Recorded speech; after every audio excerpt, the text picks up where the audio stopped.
In the NFL, concussions are under great medical scrutiny. But in U.S. high schools, athletic concussions are a growing public health concern. I was throwing up a lot.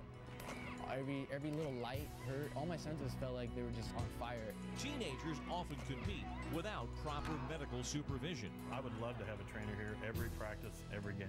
Some question how focused parents are on this silent danger. What's more important, saving your kids' mental health and their brain, or taking care of their position on a team? Today outside the lines, the looming concussion crisis in America's high schools.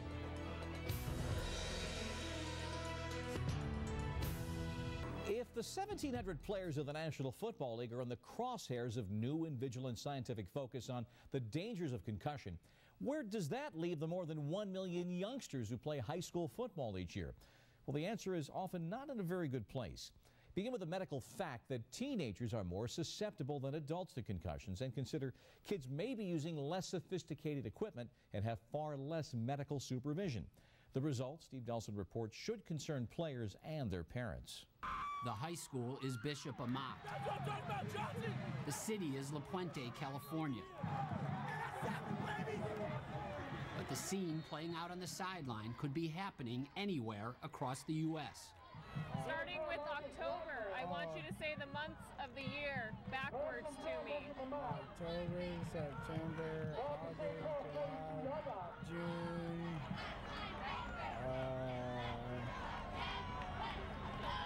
After getting hit in the head on a punt return, Deshaun Gacy is showing signs of a concussion. Kara Au is the school's certified athletic trainer. Like the typical high school athlete, Gacy wants to get back in the game. What do you mean, can you go? I want to go. How many people hit you? One. Wrong answer. Sweetheart, there's 27 seconds left in the game. You're not going back in. 16 Bishop Amat players have suffered concussions this season, but this is a nationwide issue. Studies show that the number of high school players who get concussions each season range from 5% to as much as 47%. When players do get concussions, many say they hide them by not reporting their symptoms. I'm one of the ones that hide it because I don't want to come out. I want to stay in, keep playing. Gabriel Flores is a junior at Bishop Amat. Since he began playing football in Pop Warner, he says he's had 5 concussions.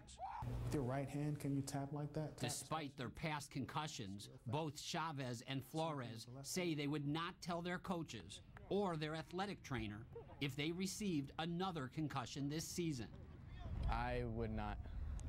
I want to stay in. I don't want to come out. Steve Siegel has been the head football coach at Schlegel High School in Kansas City for 16 years. Come on, guys! David, make a play! How good or how bad are high school football players when it comes to reporting their symptoms to their coaches? They are almost universally bad. You know, they want to stay on the field. They want to play. You know, they consider themselves invulnerable. To try and avoid concussions on his own team, Siegel says he has a rule. We see what we tackle. We see what we hit. We see what we block. You know, if I ever catch them lowering their head, they're immediately removed from the game. They're immediately removed from practice. But that rule is undermined when his players watch NFL games. NFL players, it seems to me, many of them lead with their head, whether tackling, running. No matter what I tell them, they're saying, wait a minute, look at all these guys that are professional athletes. And that's what they do. So it must be okay. Even when high school players do report their symptoms, Au says they may play for overzealous coaches who take the matter too lightly.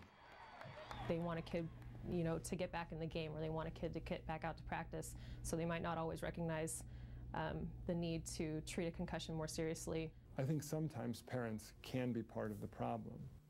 Dr. Brian Rieger is the director of the Sports Concussion Center at Upstate Medical University in New York. When he treats high school players with concussions, he says their parents can lose perspective. I think my son's fine. I'm not sure why we're here. He's got a game on Friday. We just need to get that taken care of. What's more important, saving your kids' mental health and their brain, or taking care of their position on a team? 6 years ago, Max Conradt played quarterback and defensive end for Waldport High School in Oregon. He also played special teams. Chipped up by Conradt, took it in the head too as he got run over by Warren. Max was a senior and a team captain. He was known for rarely coming off the field and for never wanting to, no matter how much punishment he took. After taking several hard hits during this game, a doctor said he suffered a concussion, but Max played the next Friday night. Back to throw, here comes the blitz, and he's going to get mauled over. Max took several more hits in that game, and then, at halftime, he collapsed unconscious on the sidelines. He spent the next 2 months in a coma. Throw me the ball. Throw it to me. Attaboy. Because his teenage brain was still not fully developed, he was more vulnerable to second impact syndrome, when a second concussion occurs before the first one has healed. Second impact syndrome can be fatal. Tell me if you need a break. Yes? Okay. In Max's case, his brain was severely damaged and his life forever altered. What happened? What happened? Yeah. You were hurt in a football game. What? Yeah? Yeah. Oh my God. I had my brain injury and, well,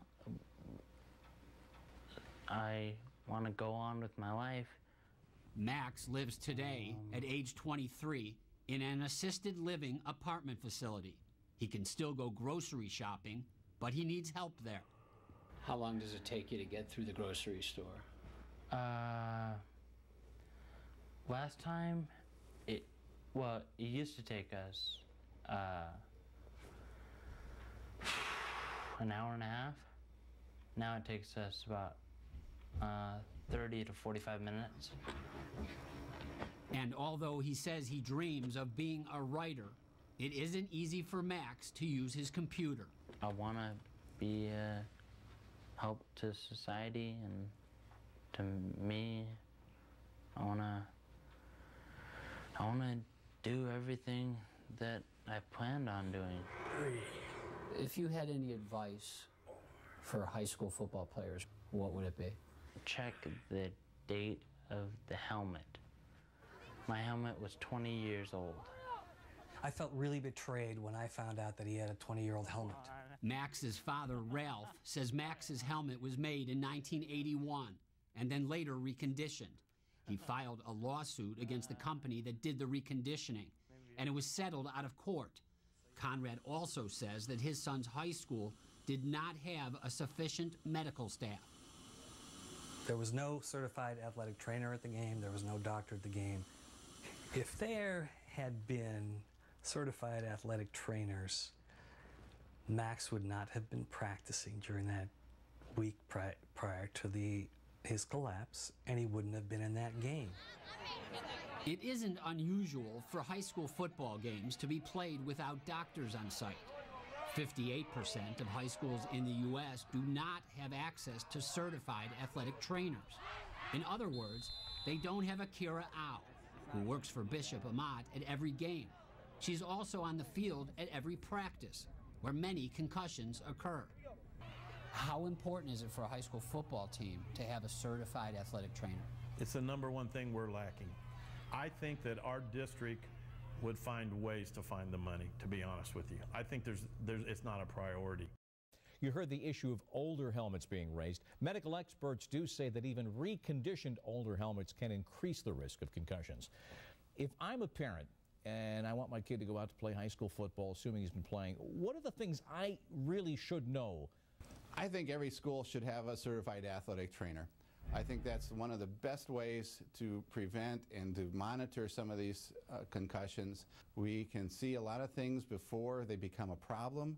More than half the high schools in this country don't have availability of services such as yourself, a certified athletic trainer. I firmly believe it's a priority issue, and that administrators and principals and parents and coaches have to work together to somehow find the money to do this. All right, Brian Robinson, appreciate your time. Next, we're going to Indianapolis. It is the perfect pass.